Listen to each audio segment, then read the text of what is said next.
Hello friends, this is the third part of chapter number 5, Movements Towards Independence. In last two parts we studied about the Gandhi-Irwin Pact and how did the Quit India movement react. So now in this third part we will study about Azad Hind Fauj.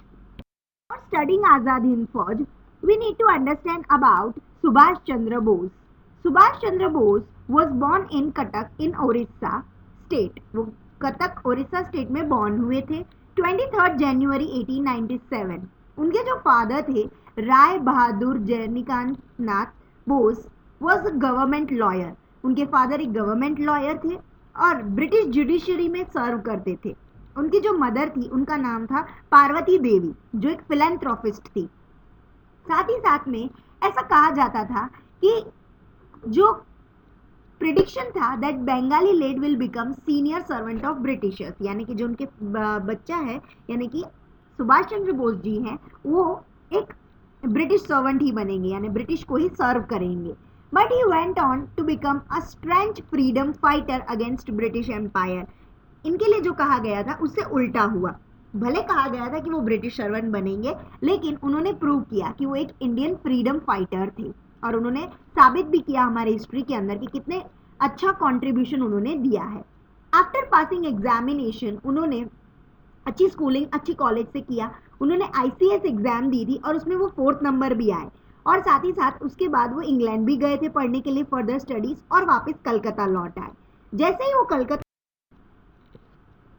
उन्होंने जहां से college किया था वहीं से उनको कहीं ना कहीं एक ब्रिटिशर्स की तरफ से कह सकते हैं आपकी एक उनसे शिकायत सी थी उनको ब्रिटिशर्स से कि वो कितने क्रूअल है। कहीं ना कहीं जब से वो कॉलेज में थे स्कूल में थे तब से वो ब्रिटिश प्रोफेसर्स की तरफ भी बहुत ही नेगेटिव इन्फ्लुएंस रखते थे कि नहीं ये ब्रिटिश ऑफिसर्स जो हैं वो गलत कर रहे हैं टुवर्ड्स द इंडियंस। इसीलिए उन्होंने इंडियन इंडिपेंडेंस स्ट्रगल में साथ देने का पूरी कोशिश की।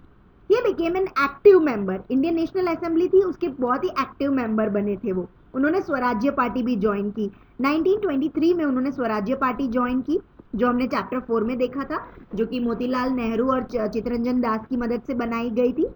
सुन वो बहुत ही अच्छे पॉपुलर यूथ लीडर साबित हुए। उन्होंने अपने आप को पूरा साथ दिया। उन्होंने सिविल डिसोबीडियंस मूवमेंट के दौरान उनको काफी बार जेल भी जाना पड़ा पर उससे भी वो डरे नहीं, कतराए नहीं और पीछे भी नहीं हटे। जब वो 41 ईयर्स के थे तब उन्हें एज अ प्रेसिडेंट चुना गया कांग्रेस कन्वेंशन पे, हरिपुर ऑफिस पे, वहां पे उनको एज अ प्रेसिडेंट चुना गया था। लेकिन वो बहुत सारे गांधी जी के विचार से सहमत नहीं थे, इसीलिए उन्होंने फैसला लिया कि वो कांग्रेस के साथ आगे नहीं बढ़ेंगे और उन्होंने वो पार्टी छोड़ने का फैसला लिया और उन्होंने अपनी खुद की नई पार्टी एस्टैब्लिश की जिसका नाम था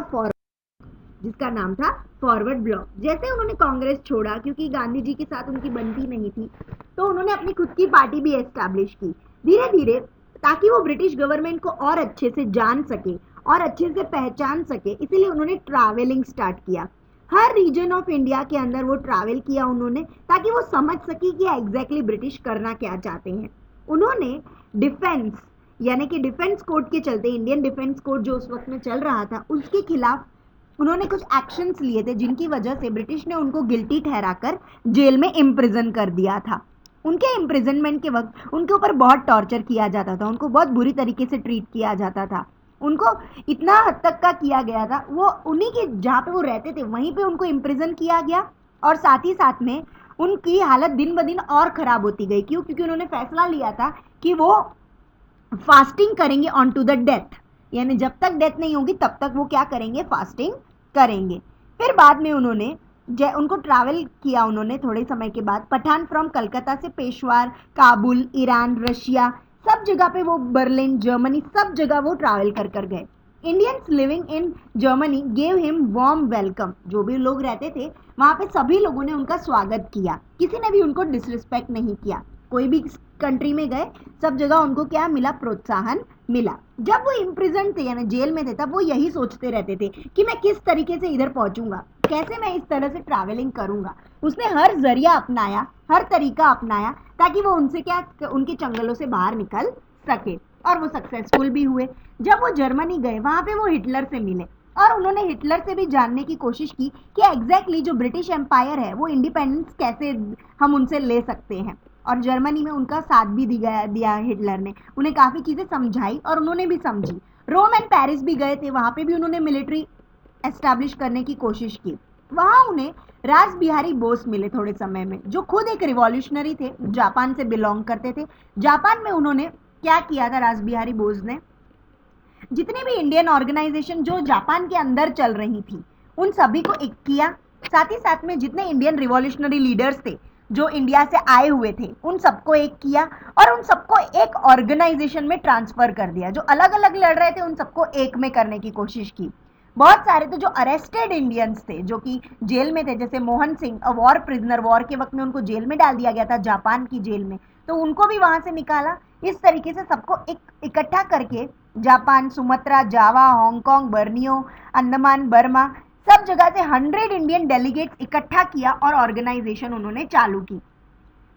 और थोड़े ही समय में उन्होंने रिटायरमेंट ले ली रास बिहारी बोस ने। तब सुभाष चंद्र बोस ने खुद से आजाद हिंद फौज जो है उन्होंने एस्टैब्लिश कर दी। वहां पे रास Bihari Bose of Indian independence league, जो इंडियन इंडिपेंडेंस लीग जो उन्होंने उधर बनाई थी सब लोगों को एक साथ करके, सुभाष चंद्र बोस उसके हेड थे। उन्होंने एज ए हेड ज्वाइन कर लिया था आफ्टर रास बिहारी बोस।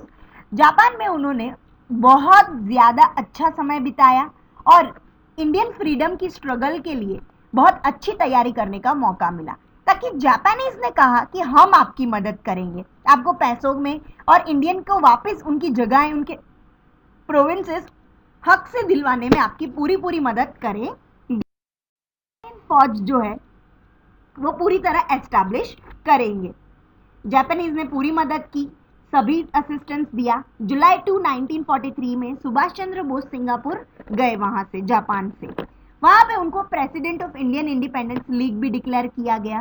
रास बिहारी बोस ने वहाँ ऑलरेडी ले ली थी रिटायरमेंट तभी कि अब वो नहीं करेंगे। और वहां पे सुभाष चंद्र बोस को कहा गया कि अब से इंडियन नेशनल असेंबली ये हेड करेंगे। इंडियंस जो भी वहां रहते थे उन सभी को सुभाष चंद्र बोस ने मोटिवेट किया और उन्हीं सब ने मिलकर सुभाष चंद्र बोस को एक प्यार से नाम दिया नेताजी, जिनको वो प्यार से एड्रेस करते थे। वहाँ के इंडियंस जितने भी थे सभी उनको प्यार से नेताजी के नाम से बुलाया करते थे, इसीलिए हम भी उन्हें आज नेताजी के नाम से जानते हैं।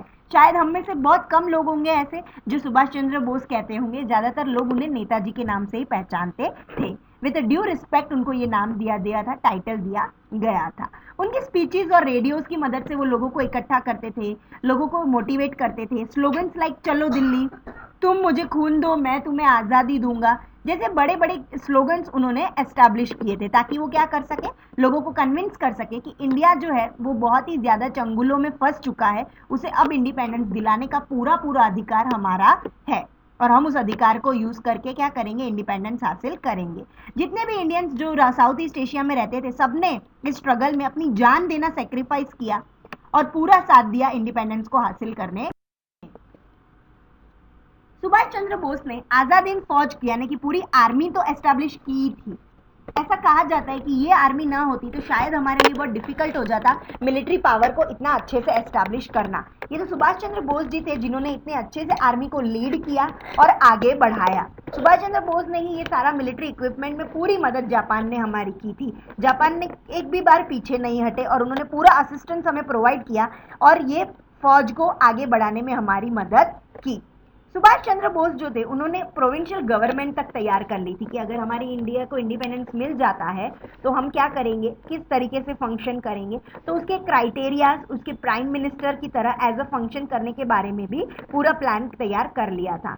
गवर्नमेंट ने, जो जापान की गवर्नमेंट है, जर्मनी है, इटली है, चाइना है, बर्मा है, सब ने उनको पूरी तरह रिकॉग्नाइज किया। उन्होंने ये भी कहा कि आप Hindi as a national language रख सकते हैं। ट्राई कलर नेशनल फ्लैग तक उन्होंने क्या किया था, हॉइस्ट करने के बारे में फैसला कर लिया था। धीरे धीरे जापान ने भी कहा था कि हम आपको सब तरीके की फाइनेंशियल असिस्टेंस, पैसे की मदद से भी आपको क्या करेंगे, असिस्टेंस देंगे। नेताजी तभी अंडमान निकोबार आइलैंड गए थे जहां पे उनको शहीद और स्वराज्य जैसे नाम उन्होंने वहां पर दिए। लास्ट स्टेप, जब 1944 में नेताजी जो है मिलिट्री यूनिट्स कैप्चर जो रंगून के पास, प्रोम, कोहिमा सब जगह पे उन्होंने हासिल कर लिए थे और वो इम्फाल की तरफ बढ़ रहे थे, यानी कि आज की डेट में उसे हम मणिपुर कहते हैं। वहाँ पे 2 बॉम्ब्स जब नागासाकी एंड हिरोशिमा में हुए, तब ये उस समय की बात है जब 2 बॉम्ब्स अमेरिका ने ड्रॉप किए थे, ड्यूरिंग वर्ल्ड वॉर 2 की बात है। तब बहुत मुश्किल हो रहा था जापान को पैसे पहुंचाना आज़ाद हिंद फौज को, कि वो कैसे फाइनेंशियल असिस्टेंस पहुंचाएं, सारा क्राफ्ट वगैरह सब भेजना बहुत मुश्किल हो रहा था। तो उस वक्त में जापान जो है वो थोड़ा सा पहुंचा नहीं पाई, बिकॉज उनके वहाँ पे ही नागासाकी एंड हिरोशिमा जो असिस्टेंस थी वो देखना ज़्यादा ज़रूरी था। इस वजह से वॉरफॉर के वक्त में आज़ाद हिंद फौज की जो कंडीशन थी वो बिगड़ती जा रही थी, क्रिटिकल होती जा रही थी दिन ब दिन। फिर वो ताइपाई एयरपोर्ट से फोर्मोसो फॉर टोक्यो निकले। वहाँ पे उनके प्लेन ने फायर कॉट कर लिया and the plane got burn. पता नहीं उनकी कहानी वहीं अधूरी सी रह गई, अनसॉल्व टिल डेथ, कि वो वहाँ पे जिंदा थे या फिर उन्हें ट्रीटमेंट नहीं मिला, क्या हुआ ये कहानी हम में से कोई नहीं जानता। तो इसी के साथ हमारा आज़ाद हिंद फौज की जो स्टोरी थी वो आगे इसी तरह खत्म हुई। और आज़ाद हिंद फौज जो है वो अगर याद रह जाएगी हिस्ट्री में भी या आगे भी फ्यूचर में भी, तो उसके साथ सुभाष चंद्र बोस को भी हम याद रखेंगे, क्योंकि वही थे जिन्होंने अच्छे से लीड करके अच्छा मिलिट्री पावर इंडिया को सर्व किया, और यही आज़ाद हिंद फौज थी जिन्होंने आगे भी आफ्टर इंडिपेंडेंस भी हमारी मदद की। The fourth part of the chapter will continue in the next video. Hope you got all the information about the Azad Hind Fauj. In next part we are going to understand कि कैसे हमने independence achieve किया, India partition हुआ, कैसे Mountbatten ने हमें policies बनाकर दी और हमने उन्हें फॉलो किया। Hopefully you like the video. Thank you so much.